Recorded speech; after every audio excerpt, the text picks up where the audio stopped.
आज के समय में जितने भी युवा लोग हैं सब अपने आप को विचार को खो बैठे हैं और अपने आप दिमाग को विचलित कर रखे हैं। इसलिए सब युवाओं को चाहिए कि गहराई से अंतर्मुखी हो करके और मंथन करना चाहिए कि मुझे बड़े सौभाग्य से मानव का शरीर प्राप्त हुआ है, तो डिसाइड अपने आप में लेना चाहिए।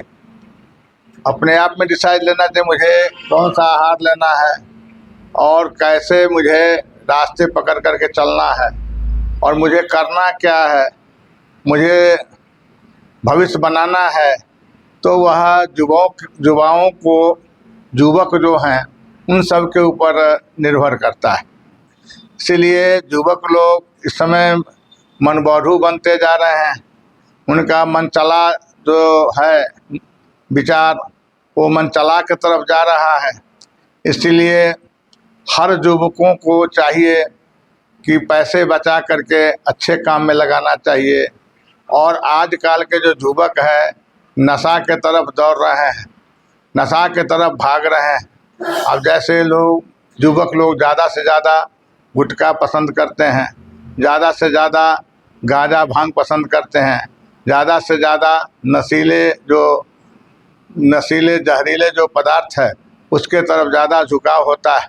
इसलिए यह सब जान को गाहक बन जाता है।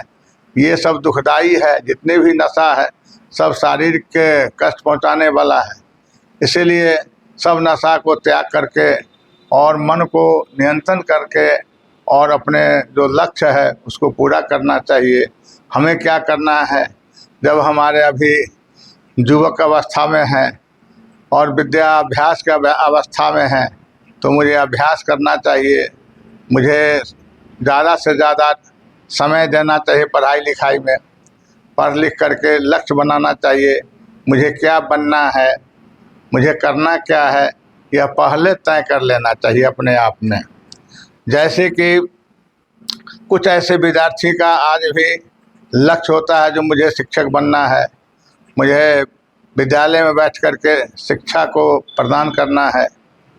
कुछ को ऐसा लक्ष्य होता है जो मुझे CO वीडियो का तैयारी करना है। कुछ ऐसे जो हैं IAS IPS का तैयारी में लगे रहते हैं। जो कुछ ऐसे होते हैं जो नहीं भाई देश का हितार्थ के लिए, देश के कल्याण के लिए वो अपना राजनेता बनने के लिए राजनीति से लगाव रखते हैं और संविधान से मतलब रखते हैं। इसीलिए सबका अपना अपना डिसाइड लेना चाहिए।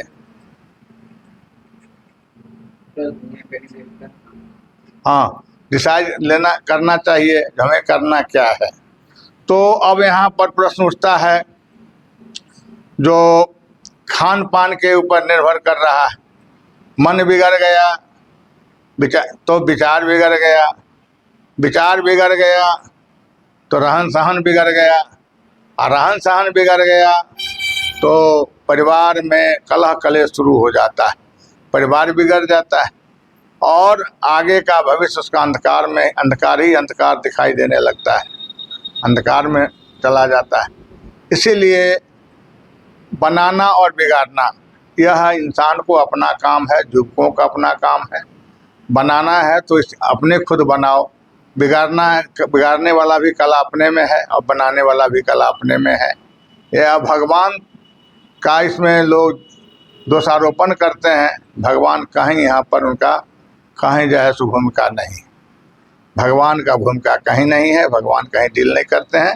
ये मानव अब खुद ही अपने आप में डिसाइड करें कि मुझे क्या करना है।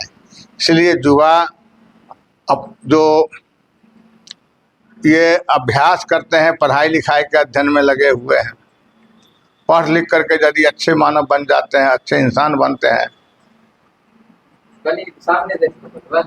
ये लाइट को देखें। अच्छा, और तो पढ़ लिख करके जो इंसान जो है सो अपने आप को विचारमान हो जाते हैं और वो ओजस्वी, उनके शब्दों में वजन आने लगता है, शब्द भारी पड़ने लगता है। इसीलिए हर नवयुवक को, हर युवाओं को चाहिए कि पहले पढ़ाई लिखाई से संपर्क रखें, पढ़ाई लिखाई में बढ़िया से बढ़िया योगदान करें और परिश्रम करें, क्योंकि परिश्रम का फल मीठा है। आप जो यदि 12 घंटा पढ़ते हैं तो कोशिश करें 14 घंटा, 16 घंटा, 18 घंटा पढ़ाई करने का। जब आप मन को लगाने जहाँ लगा दोगे वहीं लग जाएगा। ये मन तो खुरपात मचाता है। मन को यदि बैठने नहीं दो, मन बैठा जो रहेगा मन, तो मन ये विचलित हो जाता है, मन भटकने लगता है। इसीलिए मन को कहीं ना कहीं मन का खुराक दो। अब कहीं यदि जानवर है तो उसी को सेवा में लग जाओ, कहीं यदि ज़मीन जायदाद है, फसल देखने को जाने, फसल को लगाना है फसल लगा दो जा करके, पेड़ पौधा लगाना है तो वहीं जाकर लगा दो, पेड़ पौधा लगा दो। मन को हमेशा कुछ न कुछ खुराक देते रहो और नशा से कहीं ताल्लुकात मत रखो। नशा जान का ये जो है सो दुश्मन बन जाता है, शत्रु है सबसे बड़ा नशा। इसीलिए शत्रु को पहले ही त्याग कर दो और तुम्हें जो है सो उत्तम विचार लेकर के चलो, जिससे तुम्हें समाज में भी प्रतिष्ठा मिले, मान सम्मान मिले और संसार में भी मिले। इसीलिए यहाँ पर वासना और व्यसन दोनों से विद्यार्थियों को दूरी बनाकर रहना चाहिए। वासना में भी नहीं पढ़ना चाहिए और व्यसन में भी नहीं जाना चाहिए। व्यसन जो है सो अब जैसे खान पान का नाम है व्यसन, अब जैसे कि नशीली पदार्थ जो भी आप ले रहे हो यह सब व्यसन में आता है। और वासना, बच्चे हो अभी 12, 16, 18 के अवधि में एज में जा रहे हो, तो इस बीच में तुम्हें किसी लड़की से संपर्क न रखना है, न किसी संसारिक दुनिया से मतलब रखना है। तुम्हें केवल मतलब रखना है विद्या अध्ययन से, पढ़ाई लिखाई से, अपने लक्ष्य से। और आज वही बिगड़ जाता है जो बहाना बनाता है विद्यालय, लेकिन मन उसका रहता है कहीं और जगह। इसीलिए मन फिर बिगड़ जाता है और मन बिगड़ने के बाद वह गार्जियन का भी शासन में नहीं है, न वह समाज के शासन में है, न संसार के शासन में, न शासन, अनुशासन, प्रशासन, सबको वह अपमान करने लगता है। क्यों कि वह अपने आप को मद बैठ जाता है और अपने आप को वह मूर्खतावश, अज्ञानतावश वह परिचय देने लगता है, जो हम अज्ञानी है, मूर्ख है, जाहिल है। ऐसे यदि कोई करता है तो मूर्ख लोग करता है, जाहिल करता है, अनपढ़ गंवार करता है। जो पढ़े लिखे थोड़ा भी होंगे तो ऐसा इस गलत दिशा में जा ही नहीं सकते। गलत दिशा में मूर्ख लोग जाता है और यह गलत दिशा जाने का एक ही जो है सो इसमें भूमिका है, एक ही आधार है जो गलत संगत में पड़ जाने से होता है। कुसंग जो है सो गलत के तरफ ले जाता है खींच करके, और सुसंग जो है सो सही मार्ग दिखाता है। इसीलिए जो कुसंग के तरफ ले जाने वाला हो, जो गलत आदमी हो, गलत विचार देने वाला हो, गलत धारा देने वाला हो और गलत राह दिखाने वाले हो, ऐसे लोगों को परित्याग कर देना चाहिए। चाहे अच्छे से अच्छे आदमी क्यों न हो, अपने घर परिवार का से जुड़े हुए क्यों न हो, उसको परित्याग कर देना चाहिए। क्यों? वह मेरा हित नहीं है, मेरा मित्र नहीं है, वह मेरा शत्रु है। शत्रु समझकर त्याग कर देना चाहिए।